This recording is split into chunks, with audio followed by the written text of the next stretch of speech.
एवढा त्याचा प्रचार आणि प्रसार होईल. इथे मला आवर्जून काही नावं घ्यावी लागतील. त्यातलं एक नाव म्हणजे तुम्हाला कदाचित परिचय नसेल, पण जिल्हा परिषदेचे 40गाव मधले दसकेबर्डी इथले शिक्षक नितीन खंडाळे सर. कारण अदरवाईज मी नाहीतर सोशल मीडियावर किंवा व्हॉट्सअपवर ते लेख कधी टाकले नसते. मी जे लोकसत्तात छापून येतात तिथेच मी समाधानी राहिली असते. पण त्या सरांनी आणि आमची अजिबात ओळख नसताना त्या सरांनी ते लेख अनेक व्हॉट्सअप ग्रुपवर टाकायला सुरुवात केली, ज्याच्यामुळे ते लेखांचा एवढा प्रचार आणि प्रसार झाला. आणि दुसरे दीपक मेंगारे सर, आपल्या सगळ्यांचे ओळखीचे, लाडके, प्रिय आणि मला आता भाषणात असं लक्षात आलं की दिशादर्शक हा शब्द मला फार महत्वाचा वाटतोय आणि जाणीवपूर्वक वापरतेय. कारण आपला नेता कसा असतो, म्हणजे तुम्ही जर गेल्या काही दिवसातले लेख बघितले असतील तर नेता या विषयावर एक भाष्य केलेलं आहे. तर तो जर चांगल्या बुद्धीने आपल्याला पुढे नेणारा असेल तर आपण चांगल्या बुद्धीने पुढे जातो. त्याचप्रमाणे आपल्याला असं पण दिसतं की ज्या शाळेचे मुख्याध्यापक हे खूप छान आहेत, जे इतरांना स्पेस देऊन त्यांच्या पाठीवर कौतुकाची थाप मारणारे आहेत, तर ती शाळा पण बदलते. त्यामुळे नेता म्हणून सुद्धा सरांचं कौतुक करावं असं वाटतंय. त्यांनी मला आता जे पुस्तक गिफ्ट म्हणून दिलंय ते पण मला खूप सूचक वाटतंय. भारतीय संविधान आणि लोक, ज्याची आपल्याला आज सगळ्यात जास्त गरज आहे आपल्या देशाला, संविधान सांभाळणं. त्या दृष्टीने हे पुस्तक सुद्धा खूप महत्वाचं आहे. म्हणून मला या काही गोष्टी शेअर कराव्याशा वाटल्या तुमच्या सगळ्यांशी. अजून एक महत्वाची गोष्ट, रिस्पेक्ट टू चाइल्ड हा त्यांनी ठेवलेला विषय, हा विषय त्यांनी ठरवला. रिस्पेक्ट टू चाइल्ड ह्या 3 शब्दांमध्ये खूप गोष्टी आहेत आणि फार गप्पा नाही मारत, मेंदू या विषयावर येते. त्या सगळ्याच दृष्टीने मूळ समजून घेणं म्हणजे काय आहे आणि नुसतं समजून घेणं नाही तर त्याला रिस्पेक्ट देणं हे किती महत्वाचं आहे. तर हा विषय म्हणून सुद्धा मला खूप आवडलाय. नाहीतर काय असतात विषय की पालकत्व, सुजाण पालकत्व म्हणजे पुन्हा करणारे कोण ते पालक. एक सगळ्यात महत्वाची गोष्ट म्हणजे आपला कितीही नाही म्हणा तुम्ही, आपला समाज हा प्रौढ केंद्रित समाज आहे. तो अजूनही बाल केंद्रित झालेला नाहीये. आपले वर्ग असतील, आपली समाज रचना असेल, आपल्या घराची रचना असेल, कुटुंब रचना असेल, सगळीकडे मुलांना तुला काय समजतंय हेच आपलं एक वाक्य असतं. आणि हे वाक्य कुठून आलं?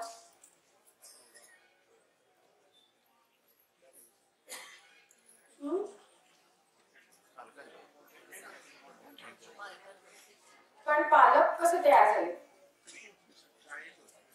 हेच वाक्य ऐकत पालकांनी हेच वाक्य ऐकले त्यांच्या लहानपणी की तुला काय कळतंय.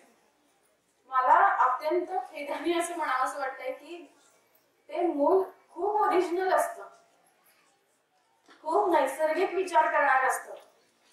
लहानपणात आता जर आपल्याला आठवत असेल तर आपली जी लहान लहान मुलं जेव्हा लहान होती त्यावेळेला त्यांचे विचार, एखाद्या माणसाकडे बघण्याची दृष्टी, एखाद्या वस्तूकडे बघण्याची दृष्टी ही खूप ओरिजिनल होती, असते अजूनही. मला आठवतंय माझा भाचा आहे, तो 4थीत होता आणि त्यांनी एकदा पुस्तक बघून मला विचारलं की आम्हाला सगळं जुनच का शिकवतात. एवढा महत्वाचा मुद्दा माझ्या कधीच लक्षात आलेला नव्हता. सगळं जुनच आहे या पुस्तकामध्ये. याचा अर्थ काय तर त्याला आसपासची घरं कशी दिसतात, डॉक्टर असतील, 4थीतल्या मुलाच्या आसपास काय आहे, शाळा आहे, शिक्षक आहेत, पालक आहेत, डॉक्टर्स असतात. या सगळ्यांच्या तुलनेत पाठ्यपुस्तकं त्याला जुनी वाटली. आत्ताच काय आहे याच्यात असा त्याचा प्रश्न होता, त्याला उत्तर नाही माझ्याकडे. आपण काय करतो, ही ओरिजिनॅलिटी प्रत्येकाकडे असते, प्रत्येक मुलामध्ये आहे. ती एकदाची घालवली ना आपण, तुला काय कळतंय, तू गप्प बस आणि आणि अशा पद्धतीने ती ओरिजिनॅलिटी घालवत घालवत घालवत घालवत मूल एकदा 18व्या वर्षात आलं आणि ते आपल्यासारखं झालं, आई बाबांचं ऐकणारं मूल झालं की आपल्याला समाधान मिळतं. मग याला आपण म्हणतो की आपल्या घरचे संस्कार, समाजाचे संस्कार. माहितीये तुम्हाला सगळं काय काय आपण त्याला म्हणतो, पण या सगळ्याला त्याची ओरिजिनॅलिटी ही बळी गेलेली असते. कितीही स्टार्टअप काढा, इनोव्हेशनचे पुरस्कार द्या, पण शाळांमध्ये आणि घराघरांमध्ये जोपर्यंत मुलांना म्हणणं मांडता येत नाही, किती सोपी साधी गोष्ट आहे म्हणणं मांडणं. मला असं वाटतंय हे त्यांना म्हणायचं असतं. त्यांना म्हणजे आठवून बघा, तुमच्या बालपणात जाऊन बघा, किती वेळेला आपल्याला वेगवेगळ्या मोठ्या व्यक्तींनी हे नको करू असं सांगितलं आणि त्यावेळेला आपल्याला काय करायचं होतं. मग ते एखादं वाक्य असेल, आपला एखादा स्वभाव असेल. मी गंमत म्हणून माझ्या आत्याला इथे आणलेलं नाहीये. तर सहज शिक्षण हा जो एक खूप मोठा भाग आहे पालकांबद्दल, पालकांशी बोलायचं मला आहे. मूल 8 तास पण नाही, 6-7 तास शाळेत जातो, पण जन्मापासून ते तुमच्या बरोबर असतं. तर सहज शिक्षण म्हणजे त्या मुलाला आपण कौतुक हा शब्द किती वेळा मुलांचं कौतुक होतं घरामध्ये. म्हणजे मी असं म्हणत नाही की कौतुक करा आणि डोक्यावर बसवा, अजिबात नाही. एवढूच कौतुक होतं. कशासाठी कौतुक करायचंय? जे चांगलं एखाद्या मुलाने एखादी गोष्ट काही केली तर त्याला कौतुक करायचं की अरे तू हे छान केलं. या सगळ्या प्रवासामध्ये मी जेव्हा माझं बालपण आठवते तेव्हा मला माझ्या आत्याचं खूप तिचा रोल खूप महत्वाचा वाटतो. कारण पुस्तक वाचायला आवडतं ही माझी मूळ आवड असेल, पण त्याला कल्टिवेट करण्याचं काम तिने केलं. पुस्तक वाचणं हे सुद्धा कौतुक मिळाल्यामुळे वाढतं हे मी नक्की सांगू शकते. पण याचा अर्थ कौतुकाची माळ नाही लावली तिने कधी, रागावली पण प्रमाण असतं प्रत्येक गोष्टीचं. आता आपण लक्षात घेऊया की आपल्याकडे काय प्रमाण आहे घरात. कौतुकाचं प्रमाण किती आहे, प्रोत्साहनाचं प्रमाण किती आहे, पाठिंबा देण्याचं प्रमाण किती आहे. आणि तुला हे जमत नाही, गप्प बस. मी फार सोबर शब्द वापरते इथे, यापेक्षा खूप भयानक शब्द, खूप वाईट शब्द हे आपण वापरत असतो. आणि तुमचा दोष नाही, माझा दोष नाही, हे आपण ऐकलेले शब्द असतात म्हणूनच आपण वापरत असतो. पण कुठेतरी हे ब्रेक व्हायला पाहिजे. तर रिस्पेक्ट टू चाइल्ड, पहिला मुद्दा हाच होता माझा की हा विषय मुळात हा विषय निवडावासा वाटला. याचं कारण आपल्याकडे रिस्पेक्ट दिला जात नाही, तो द्यायला हवा आहे म्हणून हा विषय आहे. रिस्पेक्ट असला असता तर हा विषय दिला गेला नसता. आपल्या समाजाच्या तुलनेत काही समाज भारताच्या बाहेरचे असे आहेत की जे रिस्पेक्ट देतात आणि त्यांना त्यांची काही प्रमाणात फळं सुद्धा मिळतात. ते मी बोलतेच पुढे. पण परस्पर विश्वास हा फार महत्वाचा भाग आहे. सरांनी आता जे वर्णन सांगितलं तर मला अजून एक उदाहरण जोडावंसं वाटतं, ते मॉन्टेसरी मॅडमचं. त्यावेळेला एका माणसाचा खून झाला त्यांच्या गावामध्ये आणि या माणसाने खून का केला, मुलांनी तरुण मुलगा होता, या तरुण मुलाला दुसऱ्या मुलाचा खून का करावा असं वाटला. याचा विचार जेव्हा मॉन्टेसरी मॅडमने केला तेव्हा त्यांच्या लक्षात आलं की ह्या 21-22 वर्षाच्या मुलाचा हा दोष नाहीये, ह्याला लहानपणापासून असे संस्कार झाले की त्यामुळे त्याच्यात अशी बुद्धी निर्माण झाली की आपण या माणसाला मारून टाकणार. बालवाडीची सुरुवात तिथे झाली. मॉन्टेसरी मॅडमनी म्हणून बालवाडी सुरू केली की लहानपणापासून मुलांना जर चांगले संस्कार मिळाले तर असा समाज निर्माण केला जातो. या गोष्टीला 100 पेक्षा जास्त वर्ष झाली आणि तरी सुद्धा आपल्याकडे आज रिस्पेक्ट टू चाइल्ड आहे. मॉन्टेसरी मॅडमचं बघून जेव्हा भारतात पहिली बालवाडी सुरू झाली, ती बालवाडी सुरू करणारे तुम्हाला सगळ्यांना माहिती असतील, जिजूभाई बधेगा, त्यांची सुद्धा पुस्तकं आपण उपलब्ध करून दिली असतील ती वाचली गेली पाहिजे, कारण त्यांनी सुद्धा रिस्पेक्ट टू चाइल्ड हेच सांगितलं. आपल्याकडे परंपरा नाहीये, आपल्याकडे रिस्पेक्ट देण्याची परंपरा नाही. आपण कबूल करूया. शक्यतो घालून पाडून बोललं तरच तो माणूस सुधारतो. प्रत्येक वाक्याचा थोडासा विचार करा तुम्ही की आपल्याकडे माणसाने चांगलं वागावं, योग्य वागावं, यासाठी आपण काय करतो.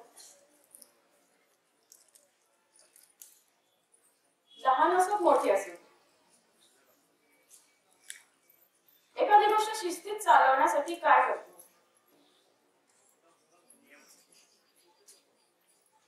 धाक दाखवतो, शिक्षा करतो. हे कमी पडतं की काय म्हणून आपण अपमान पण करतो. सरळ साध्या शब्दातला अपमान असेल, वेगवेगळ्या शालजोडीतलं मारून अपमान असेल, पण आपण अपमान करतो आणि म्हणून सगळं सुरळीत चालतं. इथे सुरुवात होते. मग ही मुलं मोठी झाल्यावर तेच करणार आहेत. जोपर्यंत दोन दणके घालत नाही पाठी तोपर्यंत सुधारत नाही. हीच आपली पद्धत आहे. आणि इथे रिस्पेक्ट तर जाऊ दे, डिसरिस्पेक्ट कसा करता येईल. आपल्या सगळ्या सिरियल्स ज्या आहेत मराठीतल्या, विशेषतः मला हिंदी बघवत नाहीत म्हणून मी उदाहरण देऊ शकत नाही. मराठीतल्या सिरियल्स मध्ये 90% प्रमाण हे डिसरिस्पेक्ट आहे.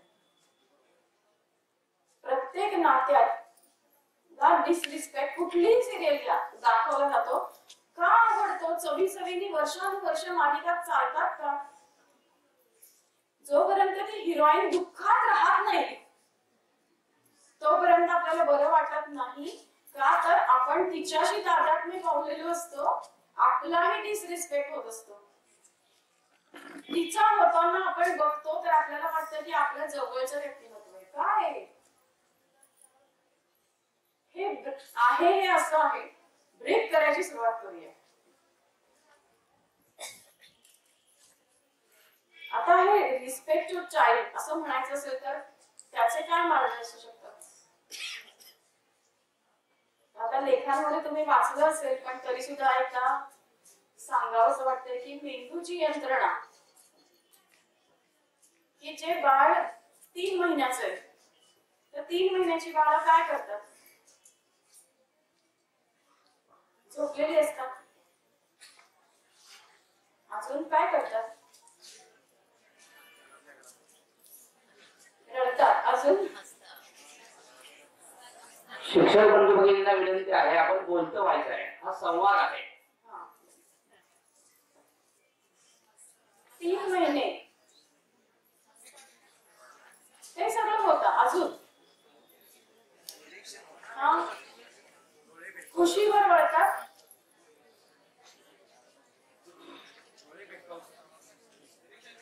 निरीक्षण करतात. 3 महिन्याची बाळ खुशीवर वळतात. मग ती कधी आठवतंय? कधी आठवतंय का बाळ बघितल्याचं? म्हणजे आपली बाळ अशीच झाली मोठी, बघितलं गेलं नाही एवढं. पण आता जी छोटी बाळ बघत असाल तुम्ही, तर 3 महिन्याचं बाळ खुशीवर वळण्यासाठी प्रयत्न करताना आठवतंय? अजिबात सोपं नाही त्याच्यासाठी. खूप अवघड गोष्ट आहे. अख्खं शरीर एका बाजूला वळणं. खुशीवर वळल्यानंतर पार्थ एकदम सराईत, त्यात पण चुका होतात. पार्थ पडल्यानंतर डोकं उचलणं, रांगणं आपापल्या पद्धतीने, अनेक पद्धतीने बाळ रांगतात. रांगणं हा एकच शब्द असला तरी सुद्धा पद्धती वेगवेगळ्या आहेत. हा जो सगळा प्रवास आहे, शारीरिक प्रवास, त्यांचा शारीरिक विकास म्हणू आपण, स्टेप बाय स्टेप आहे ना. तुम्ही ज्यांना प्रगत म्हणता किंवा ज्यांचा IQ खूप चांगला आहे असं म्हणतात, या मुलांपैकी कुणी तिसऱ्या महिन्यात बसलेलं पाहिलं? IQ चांगला आहे ना, तरी पण नाही ना बसत. स्टेप बाय स्टेप चुकतच पुढे जातात. हे कोण सांगतं? तुम्ही सांगत असणार, कारण तुम्ही शिक्षक आहात. की झाले आता 6 महिने, चला. तो शेजारचा मुलगा बसायला लागला आणि तू नाही अजून, असे सांगता का तुम्ही? नाही सांगत. आपण नाही सांगत. त्याच्या कलानी घेतो. आणि ते बाळ कोणाच्या कलानी घेते? स्वतःच्या मेंदूच्या. कारण मेंदूत ही यंत्रणा आहेच. जी बाळं नॉर्मल आहेत ती आहेत. फक्त ज्या मुलांमध्ये काही मेंदूमध्ये प्रॉब्लेम आहे त्यांचे हे नैसर्गिक विकासाचे टप्पे नाहीये. पण जी मुलं नॉर्मल आहेत त्या बाळांचा मेंदू हा लहानपणापासून त्यांना सांगतोय की 3 महिन्याचे झाल्यावर हे करायचंय, 4 महिन्याचे झाल्यावर हे करायचंय. अशा पद्धतीने वर्षभरामध्ये मुलं चालायला लागतात. इथे एक स्टेप महत्वाची आहे. हा जो आधार आहे, कॉटला धरून मुलं उभी राहतात. तिथपासून ते पाऊल टाकेपर्यंत सुद्धा वेळ घेतात. आठवतंय? या वेळेला ते काय विचार करत असतात? विचार करतच नाहीत मुलं. असं आहे का? विचार करतात ना, कॉटला धरून उभे राहतात. एक पाऊल टाकू का नको विचार करतात. या टोकापासून त्या टोकापर्यंत जातात, पण हात सोडत नाही. का? म्हणजे त्याचं त्याला कळतं आपण पडू हे कळतं. त्याचं त्याला हेही कळतं ना की आता कधी काळ सोडायचं. का तुम्ही सांगता? काय काय हल्लीच्या युवकांना घाई असते, चालायला लाग. त्याला जेव्हा इथे कळणार आहे की आता आपण पाऊल पुढे टाकूया, काठ सोडूया, तेव्हा त्या क्षणी ते काठ सोडतं. दुसऱ्या क्षण सुद्धा लावत नाही. दुसरा क्षण सुद्धा ते लावत नाही हे ठरवायला की आता आपल्याला काठ सोडायचं. हे मुद्दाम मी थोडस आधीच्या मेंदूशास्त्रीय गोष्टींबद्दल बोलतेय. ज्या वेळेला मेंदूमध्ये हे चाललेलं आहे की शारीरिक विकास कसा करायचा, त्याच वेळेला बौद्धिक विकास काय चालू आहे?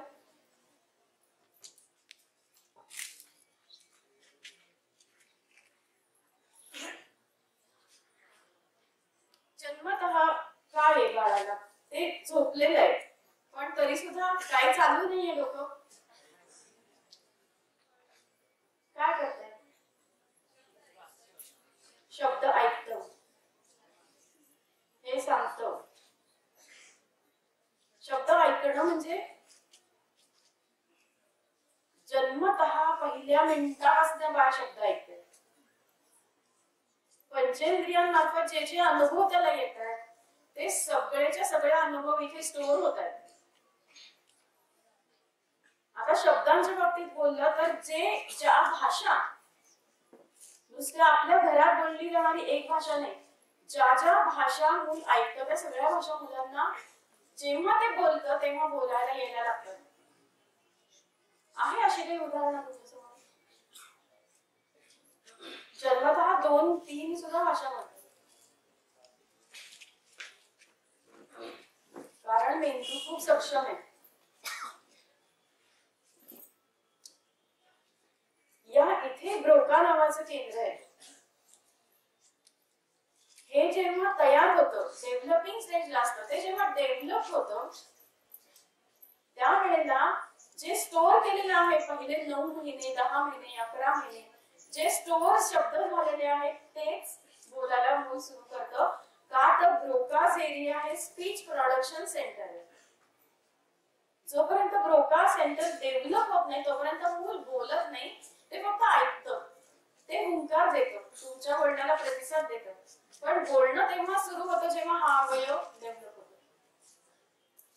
म्हणजे मुलाच्या समोर आपण काय बोलायचं आणि सगळ्यात महत्त्वाचं म्हणजे काय बोलायचं नाही ही कॉमन प्रॅक्टिस झाली आहे की ते बाळ त्रास देते तर त्याला टीव्ही समोर बसवून ठेवा.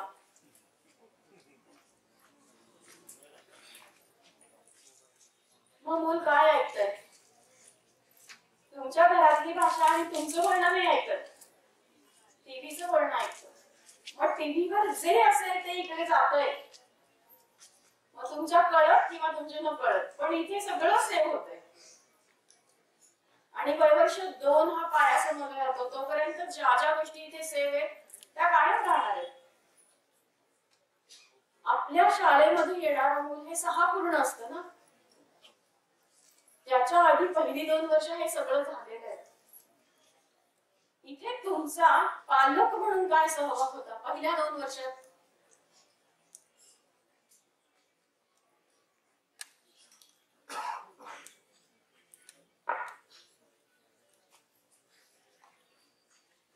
काहीच नाही.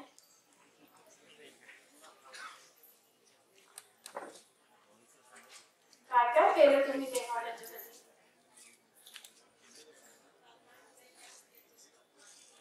बोलणं, अजून खायला प्यायला घालणं. सगळ्यात छान गोष्ट म्हणजे बाळाला स्पर्श करणं.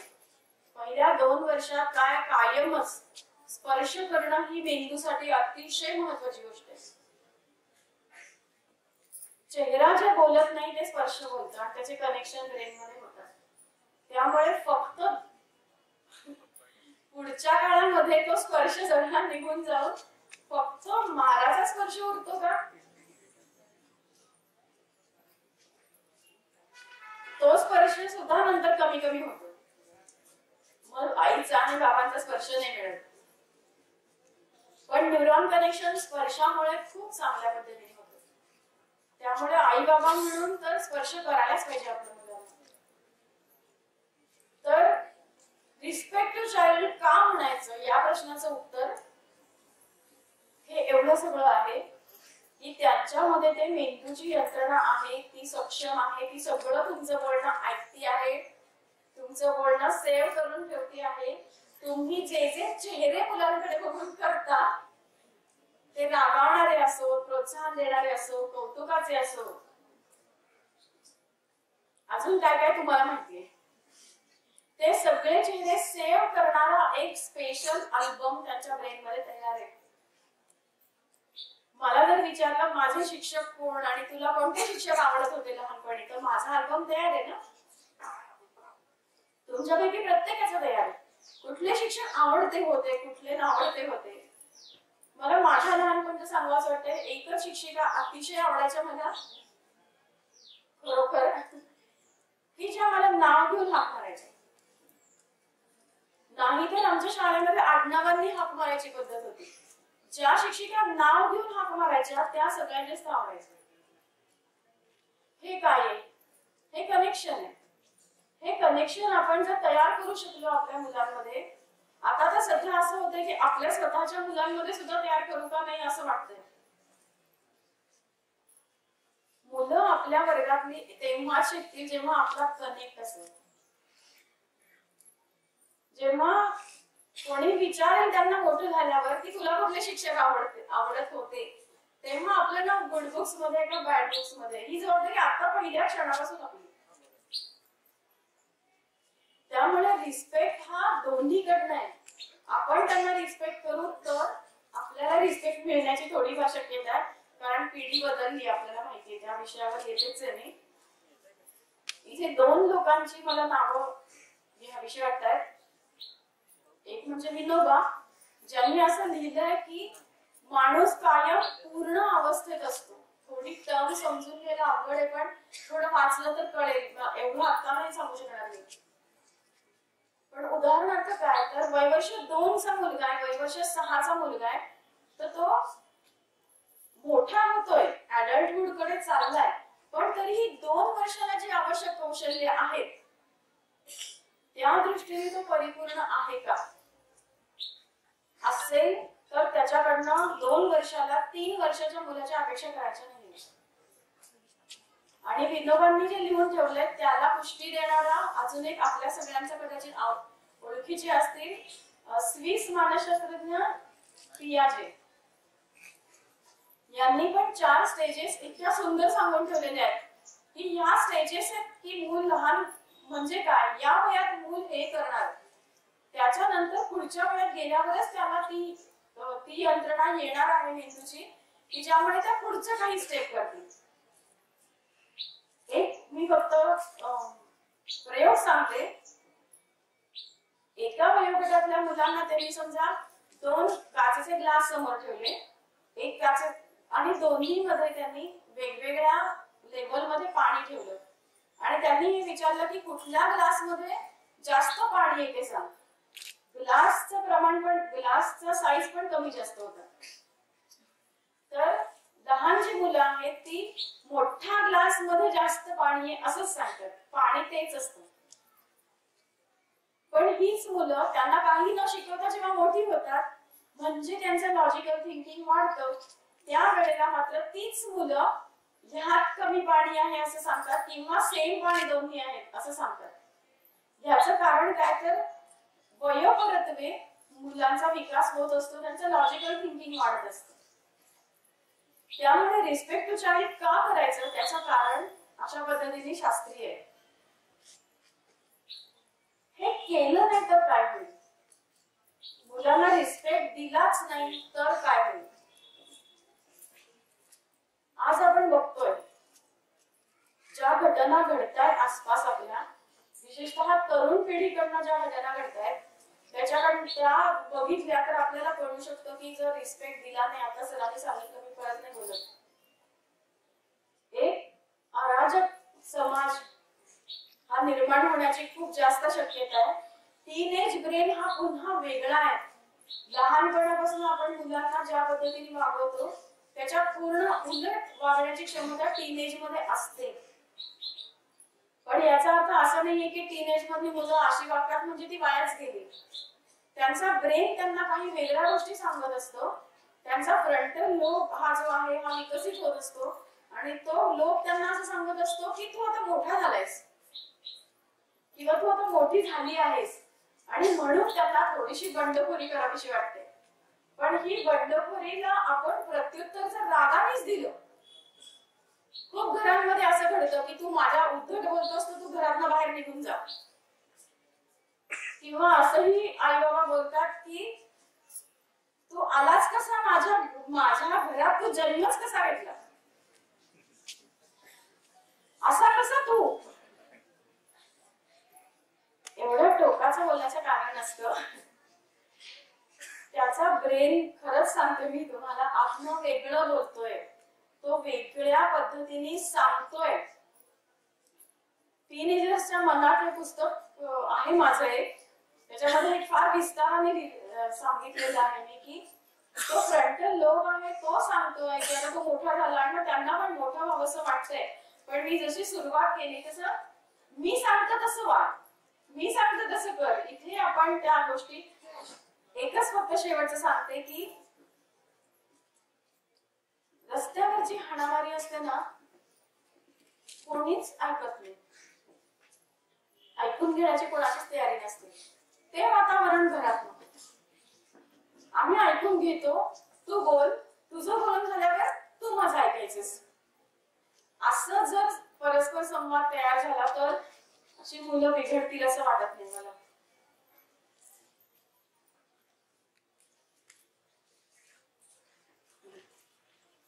म्हणून ही मुलं मूलतः बंडखोरी वाढते, टीनेज मध्ये मूलतः बंडखोरी वाढते. शिवाजी खूप उदात्त स्वरूप देतो, होती टीनेज मधली बंडखोरी. प्रस्थापित काय होतं, नाहीतर कशाला कोण स्वराज्य आणि हे काय म्हणजे कशासाठी करेल कोण. वयवर्ष 16 होतं त्यांचं, त्यावेळेला त्यांनी स्वराज्य स्थापनेची शपथ घेतली होती. अजून एक उदाहरण, महात्मा फुले, सावित्रीबाई फुले. आपल्याला माहितीये ते कायम आपल्या फोटोमध्ये ते आपल्याला एक मॅच्युअर पर्सनॅलिटी दिसते, पण हे जेव्हा त्यांनी केलं तेव्हा 16च वर्षाच्या होत्या सावित्रीबाई. तो जो सगळा सनातन्यांचा त्यांनी जो काही त्रास सहन केला, 16 वर्षाची मुलगी होती आणि 21-22 चे ज्योतिबा फुले होते. Teenage brain. दरवेळेला विघातकच गोष्टी मुलं करतात असं नाहीये. इथलं मला फार माहित नाही, पण पुण्यामध्ये टेकड्या जपण्याचं काम मोस्टली या टीनेज मधनच होतं. त्यामुळे विधायक गोष्टी हातात दिल्या तर विघातकडे नाही वळणार मुलं. तुम्ही सगळे शिक्षक आहात, मला तुमच्याबद्दल अतिशय एका बाबतीत सहानुभूती आहे की 9वीच्या मुलांना तुमच्यापैकी जे कोण शिकवत असतील, किती जण आहात तुम्ही 9वीच्या मुलांना शिकवणार आहे? तुम्ही जरा मेडिटेशन करणं, इव्हन 9वीचे पालक सुद्धा स्वतःच्या रागावर थोडं नियंत्रण ठेवणं, तुम्ही स्वतःला जपा. शिक्षक म्हणून, पालक म्हणून आपली, कारण 9वीची मुलं, विशेषतः 9वीची मुलं पण आहेत का इथे? आपण नंतर बोलू. 9वीच्या या वयोगटात 9वी आणि 11वी, 10वी तरी बरी जाते. 9वी आणि 11वी अतिशय क्रुशियल एज आहे. अत्यंत हार्मोनल आणि न्यूरॉन्सच्या धडका बसतायत त्यांच्या ब्रेनला. पूर्ण ट्रॅफिक जाम आहे त्यांच्या ब्रेन मध्ये. आत्म असं सांगतोय मोठा झालायस तू, लोकांचं ऐकायचं कारण नाहीये. तुला खूप शक्ती आहे, तुझ्या अंगात शक्ती आहे, तू जे करशील ते बरोबर आहे, असंच त्यांचा ब्रेन त्यांना सांगतोय. आणि आपण म्हणतोय की तू किती लहान आहे. आपल्याला मुलं कायम लहान वाटतं. त्यामुळे पण विशेषतः सगळ्या शिक्षकांना, माझं एकूणच शिक्षकांना सांगणं आहे की तुम्हाला सगळ्यांना माहिती की आजकालची पिढी वेगळी आहे. या पिढीला टॅकल करणं सोपं नाहीये.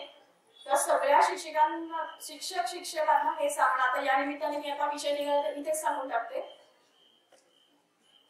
रिस्पेक्ट टू चाइल्ड म्हणताना स्वतःसाठी काय करा, स्वतःला डिसरिस्पेक्ट करू नका. एक सांगते, शिक्षक आहात तुम्ही, सारखं जोरात बोलावं लागतं तुम्हाला. कितीही मी इथे येऊन बोलून गेले तरी सुद्धा तुम्हाला राग येणं स्वाभाविक आहे.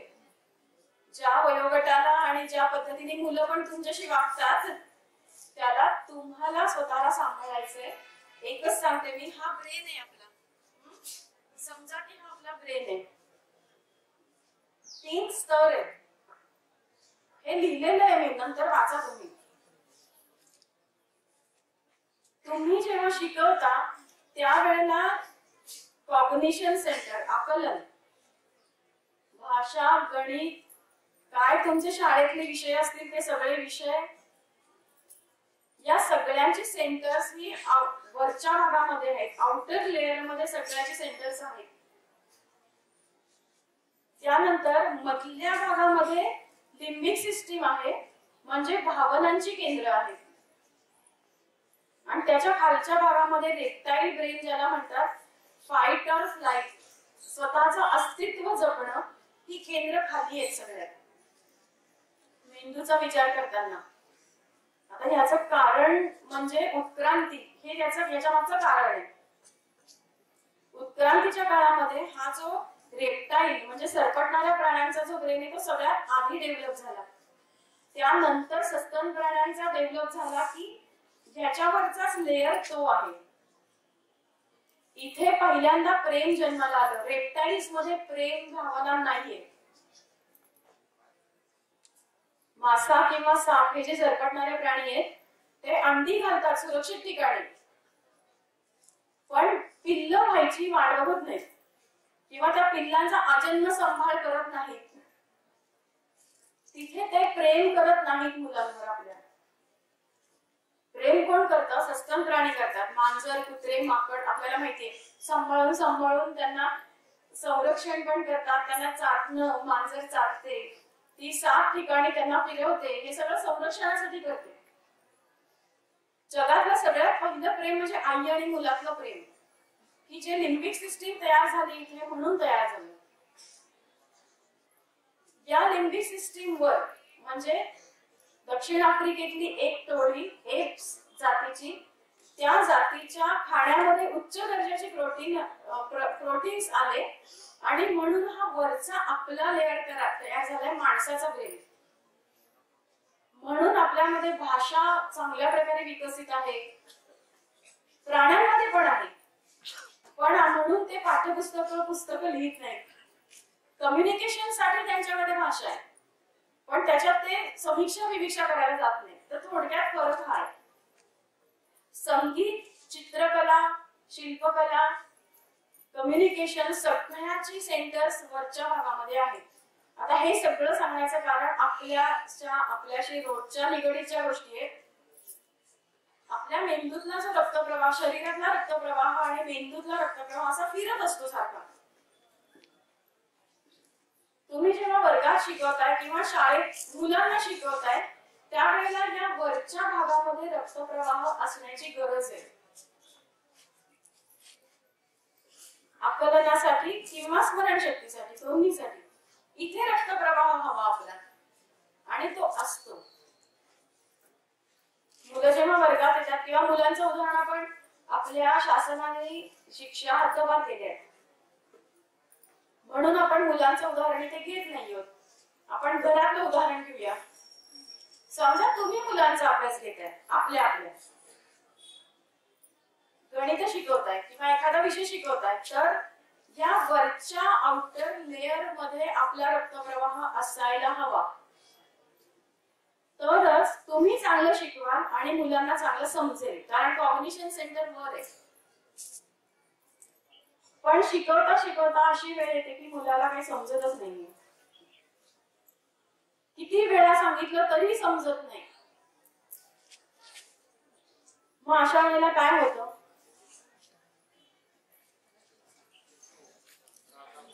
राग येतो. कुणाला? आपल्याला राग येतो. आपल्याला राग आला की हे वरचा जो आहे आउटर लेअर मधला जो रक्तप्रवाह आहे तो खाली घसरतो आणि भावनांच्या केंद्राकडे येतो. आपलं मूल लहान आहे. आपण जेव्हा रागवतो, कसं रागवता तुम्ही? ओरडतो, जोरात बोलतो, इतका शांत चेहरा ठेवून ओरडतो.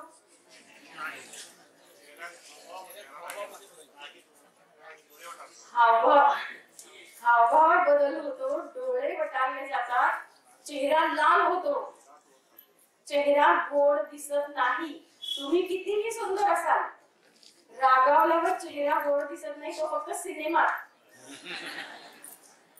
प्रत्यक्ष रागावलेल्या माणसाचा चेहरा गोड नाही दिसत. आपल्याला राग आलाय हे मुलाला समजतं. समजल्यानंतर त्याच्या ब्रेन मध्ये काय होतं? आपण रागावतो आणि त्याच्या मनामध्ये भीती निर्माण करतो. आपण करतो मनात भीती निर्माण, त्याच्या नाहीये, त्याच्या इथंच आहे. आपण भीती निर्माण केली म्हणजे त्याचा ब्लड फ्लो कुठे आला? खाली आला. काही चांगले पालक असतील की ते रागवण्यावर थांबतात, बाकीचे रागवणं आणि मारणं एकाच वेळेला होतं का? असं वाटत असेल होतं, पण होत नाही. रागावल्यानंतर काही क्षणात एक झपाटा ठेवून दिला म्हणजे येईल. हे जे वाक्य आहे ना, हे पूर्णपणे अनसायंटिफिक वाक्य. कारण काय आहे, इथे जोपर्यंत लिम्बिक सिस्टीम इमोशन कडे जोपर्यंत ब्लड फ्लो तोपर्यंत काहीतरी चान्सेस आहेत. तो अजून खाली गेला म्हणजे मारहाण सुरू झाली. आता हा जो इथे रेप्टिलियन ब्रेन आहे, छोटा मासा आणि मोठा मासा. छोट्या माशाला काय सेव आहे इथे की मोठा मासा आला तर पळून जायचं, आणि मोठ्या माशाच्या इथे सेव आहे की छोटा मासा आला तर. ऍक्च्युअली हेच डॉक्टर पॉल फ्रँकलिन यांची थिअरी आहे, जेव्हा पालक मुलांना मारतात त्यावेळेला ते मोठ्या माशाने छोट्या माशावर केलेला हल्ला. म्हणून छोटे मासे काय करतात, पळून जातात. धरून ठेवता की नाही तुम्ही, शरीराने ते तिथे असतील, मनाने त्याला केवळ तुमच्याबद्दलच नाही तर त्या विषयाबद्दल सुद्धा गोडी निर्माण होत नाही. आता हे जे मी तुम्हाला सांगितलं, दुसरं, ज्या वेळेला गणिताच्या केंद्राकडे रक्तप्रवाह आहे तेव्हाच त्याला ते गणित येणार आहे. इथे रक्तप्रवाह असेल तर वाटेल ते करा गणित सोडवता येणार नाही. खाली असेल तर प्रश्नच नाही. त्यामुळे आपण म्हणतो मी तुला 4 रट्टे देईन, हे गणित सोडवून दाखव. जोपर्यंत ब्लड फ्लो इथे जात नाही, त्याच्या मनाची शांत स्थिती होत नाही, तोपर्यंत त्याला नाही सोडवता येणार. पण तुमच्याकडे अशी उदाहरणं असतील की मारूनच येतं. जेव्हा तुम्ही असं म्हणता की फटके दिल्याशिवाय अभ्यासालाच बसत नाही, याचा अर्थ अभ्यास हा कुठल्या भावनांशी जोडला गेला, निगेटिव्ह भावनांशी जोडला गेला. इथे जर रक्तप्रवाह नसेल तर त्याला काहीच येणार नाहीये, आणि जर येत असेल तर त्याचं कारण असं आहे की ते मूल पूर्ण शक्ती लावून धाक धोपटशा आणि पुन्हा मार बसू नये यासाठी तो रक्तप्रवाह कशाही पद्धतीने वर येईल आणि एक गणित सोडत. रडत रडत मुलं अभ्यास करतात बघा, रडत रडत मुलं गणित सोडवतात. ब्रेनच्या पूर्ण विरुद्ध आहे. त्यामुळे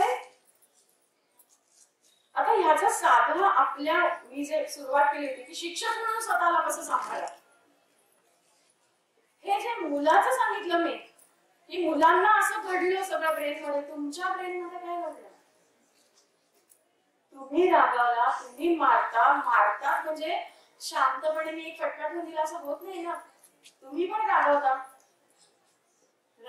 आणि मारता, त्यावेळेला तुमच्या पण ब्रेन मध्ये खूप सारी निगेटिव्ह केमिकल सिक्रेट झाली, ज्याचा तुमच्या पूर्ण शरीरावर वाईट परिणाम झालाच, तुम्ही रोखू नाही शकत.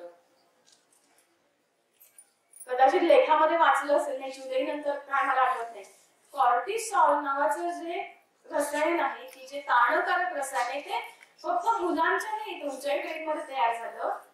त्याच्यामुळे तुमचा बीपी असेल वाढतो की नाही, वाढतो, बीपी वाढतो. आणि शिक्षक म्हणून आणि पालक म्हणून सगळीकडे मुलांशी सामना आहे. तर हे जे असं जर वागणं सारखं होत असेल तर ते तुमच्या आरोग्याला हानिकारक आहे.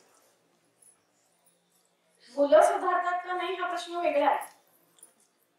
तुमच्या मात्र मनावर, मेंदूवर, तुमच्या स्किनवर, तुमच्या देहबोलीवर, सगळ्यावर त्या कॉर्टिसॉल किंवा ही सगळी जी नकारात्मक रसायने याचा वाईट परिणाम होतोय. त्यामुळे तुम्ही पण स्वतःला रिस्पेक्ट करा जेव्हा तुम्हाला मुलांना रिस्पेक्ट द्यायचा. आपण कायम एक शब्द बोलतो बघा की मला टेन्शन आलं की मला काय सुचत नाही, म्हणतो ना, कारण टेन्शनचं केंद्र खाली आहे आणि सुचण्याचं केंद्र वर आहे. जोपर्यंत तुम्ही शांत मनस्थितीत योग्य निर्णय घेत नाही तोपर्यंत आपल्या हातून काही घडणार नाहीये. त्यामुळे स्वतःला सांभाळतच आपल्याला मुलांना सांभाळायचंय. सतत आपण म्हणतो ना चिडचिडा स्वभाव झालाय, किंवा आपण असंही म्हणतो अत्यंत प्राऊडली मी खूप रागीट आहे, समोरच्याने घाबरलंच पाहिजे मला. पण रागीट असणं भूषणावह गोष्ट नाहीये. तुमच्या शरीरावर त्याचा परिणाम होतोय, तो तुम्हाला स्वतःला सांभाळायला पाहिजे.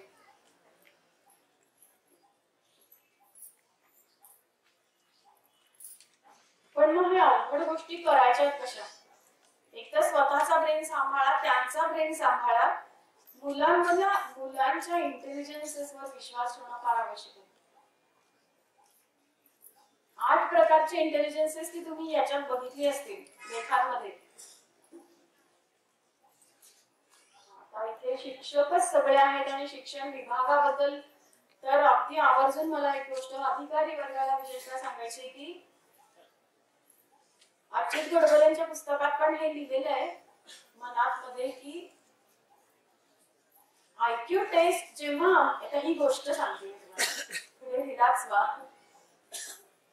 की अमेरिकेमध्ये जेव्हा सगळ्यात पहिल्यांदा माणसं यायला लागली, दुसऱ्या देशातून माणसं यायला लागली, त्यावेळेला अमेरिकेच्या समाजाला, तेव्हा तिथे असलेल्या समाजाला असं वाटलं की आपल्याकडे येणारी माणसं ही फक्त हुशारच असली पाहिजे, एकही कमी बुद्धीचा माणूस आपल्या देशात यायला नको. आणि म्हणून त्यांनी काय सुरू केलं तर जे जहाजातनं लोक येत आहेत त्यांच्या डोक्याचं मोजमाप घ्यायला सुरुवात केली. त्यांना असं वाटलं की ज्याचं डोकं मोठं तो माणूस हुशार असेल. आणि त्यांच्या कालांतराने लक्षात आलं की असं काही नाहीये, डोक्याच्या साईजवर काही अवलंबून नाहीये. म्हणून मग त्यांनी एक प्रश्नावली तयार केली की या प्रश्नांची जर चांगली उत्तरं त्या लोकांनी दिली तर आपण समजायचे की तो माणूस हुशार आहे. तरी सुद्धा त्यांच्या लक्षात आलं की ही सुद्धा प्रश्नावली काही फारशी खरी नाहीये.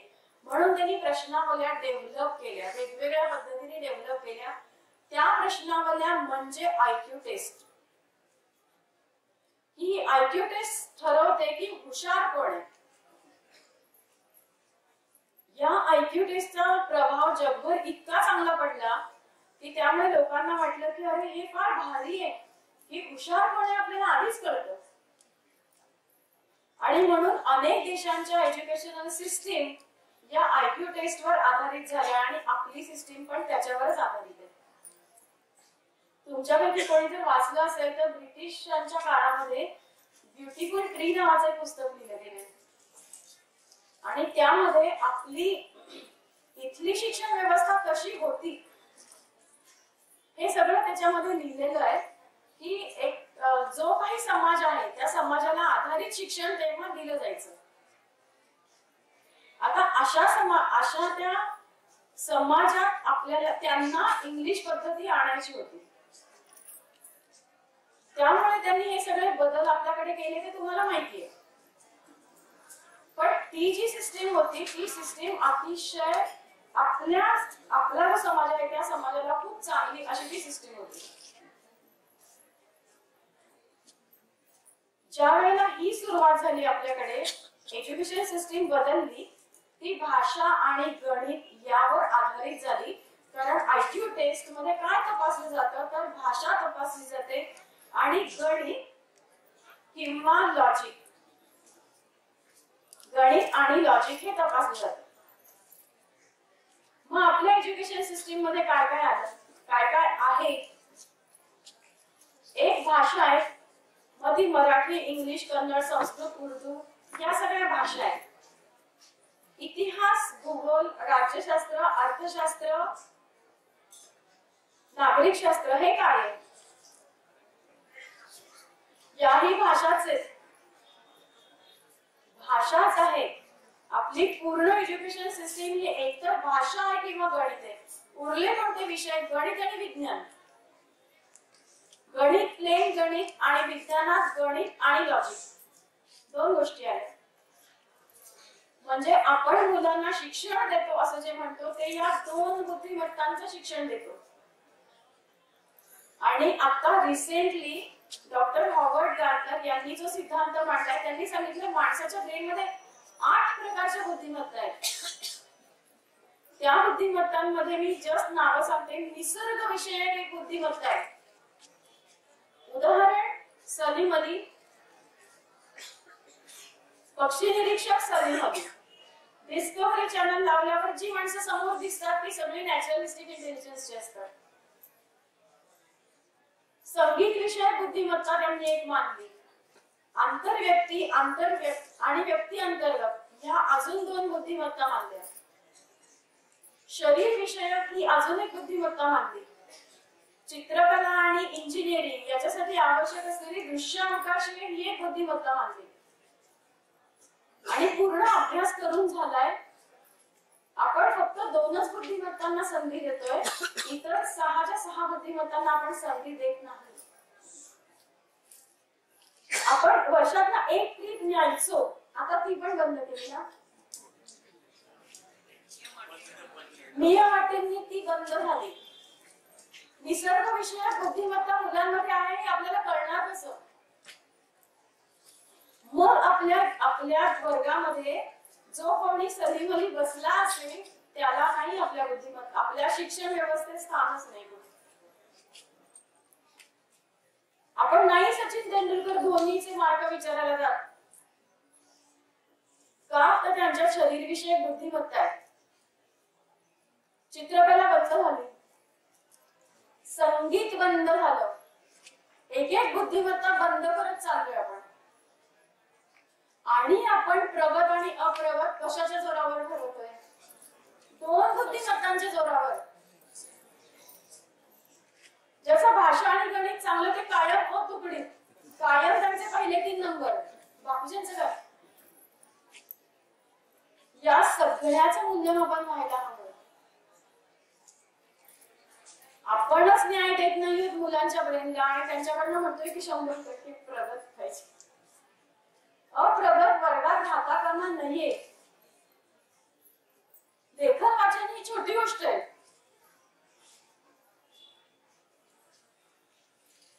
मल्टिपल इंटेलिजन्सेस म्हणजे बहुआयामी बुद्धिमत्ता, याच्यावर अख्खं एक पूर्ण वाचन करण्याची गरज आहे. या विषयावर मी वर्कशॉप घेते तेव्हा प्रत्येक शिक्षक सुद्धा भाषा आणि गणितचे असतील असं नाही, त्यांच्यामध्ये वेगवेगळ्या बुद्धिमत्ता असतात. त्या बुद्धिमत्तांवर आपण विश्वास ठेवला तर ज्या मुलांना तुम्ही म्हणजे शिक्षण व्यवस्था ही नापास ठरवते, किंवा हा शब्द वापरायचा नाही समजा आपल्याला, अप्रगत ठरवते, त्यांच्यामध्ये या सगळ्या बुद्धिमत्ता असण्याची गरज असते, शक्यता असते. आता या बुद्धिमत्ता का म्हणते मी यांना, अगदी थोडक्यात सांगते. ज्या वेळेला माझं आवडतं उदाहरण म्हणून मी देते,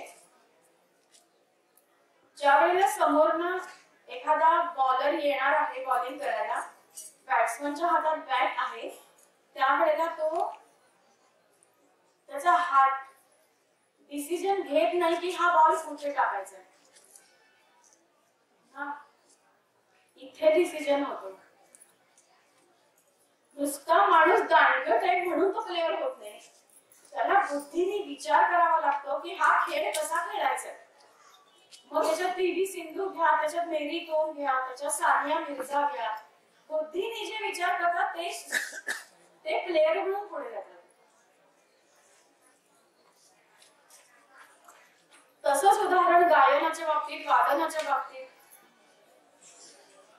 आवाज बऱ्याच जणांचे चांगले असतील, पण या इथे तान कशी घ्यायची आहे मी, म्हणजे मी चांगलं गायक होईल हे ठरवण्याचं निर्णय क्षमता स्वरयंत्राकडे नाहीये, तर ती मेंदूकडे. आणि म्हणून डॉक्टर हॉवर्ड गार्डनर यांना बुद्धिमत्ता म्हणतात. या सगळ्या बुद्धिमत्ता न्यूरॉन्सशी कनेक्टेड आहेत. म्हणून आपल्या वर्गातल्या किंवा आपल्या स्वतःच्या मुलांना अप्रगत म्हणताना, कमी बुद्धीचा म्हणताना, मी वाईट शब्द उच्चारणार नाहीये, याच्यापेक्षा वाईट शब्द आपण बोलतो मला माहितीये.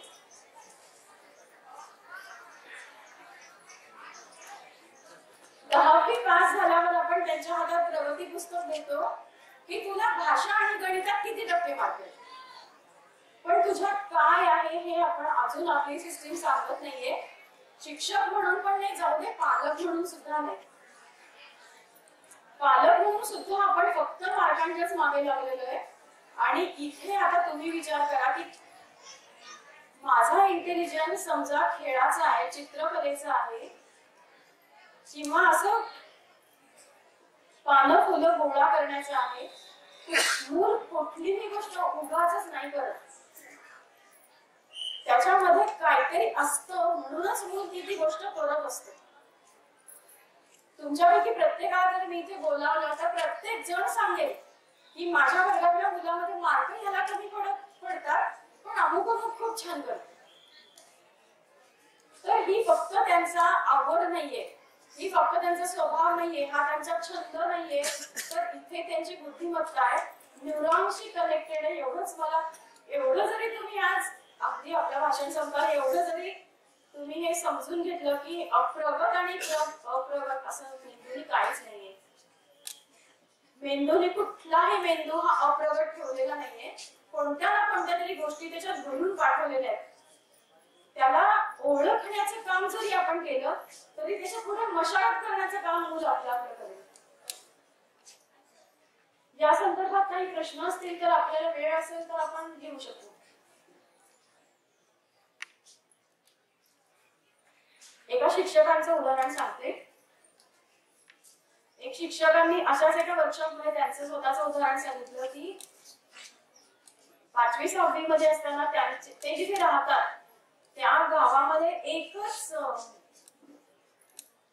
थिएटर होतं आणि रोज मधली सुट्टी झाली की हा जो लहान मुलगा होता तो सायकलवर त्या थिएटरच्या बाहेर जाऊन ती पोस्टर बघत बसायचा, सिनेमाची पोस्टर. आणि एकदा असं झालं की त्यांच्या शेजारी राहणाऱ्या शेजाऱ्यांनी त्याला पाहिलं की मधल्या सुट्टीमध्ये युनिफॉर्म घातलेला हा मुलगा पोस्टर बघत बसलाय सिनेमाचे. आणि त्यांनी घरी जाऊन सांगितलं. घरच्यांनी विचारलं नाही, मारलं. आणि तो प्रसंग त्या शिक्षकांनी सांगताना असं सांगितलं की त्यानंतरच्या काळात मी चित्रकलेचा शिक्षक झालो. चित्रकला आत होती, न्यूरॉन्स मध्ये होती, पण त्याला चित्रकला ही पाठ्यपुस्तकातल्या चित्रांशिवाय त्यांनी कधी बघितली नाही.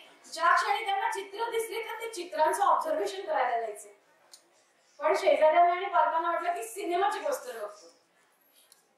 अशा पद्धतीने आपण जरासं आपल्या मुलांकडे आणि आपल्या वर्गातल्या मुलांकडे थोडं जाणीवपूर्वक पाहिलं की काय करता येतं, काय करता येत नाही, कुठली गोष्ट अवॉइड करतात, कुठली गोष्ट हट्ट करतात.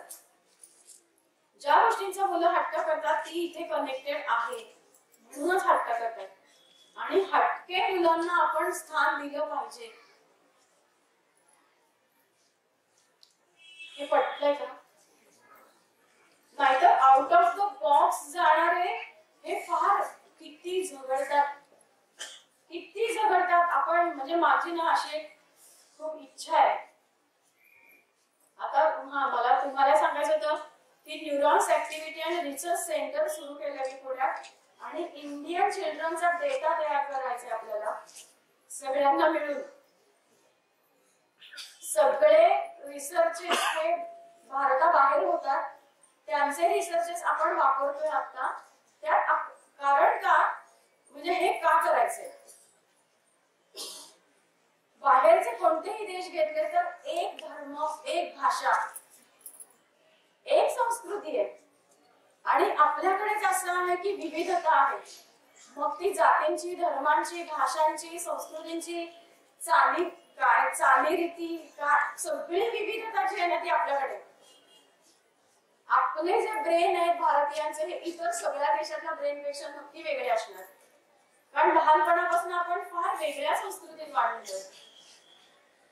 सगळ्या संस्कृती सामावून घेऊन त्यांचा आदर करत आपण पुढे चाललेलो आहे. कोणतीही भाषा असेल तर आपण कमी नाही लेखत आणि लेखायला नाही पाहिजे. कारण ह्याच्यानेच आपलं जे रसायन आहे ना इंडियनचं ते आपलं तयार झालेलं आहे. तर हा डेटा तयार करण्याचं काम आपल्याला करायचं इंडियन चिल्ड्रनचा.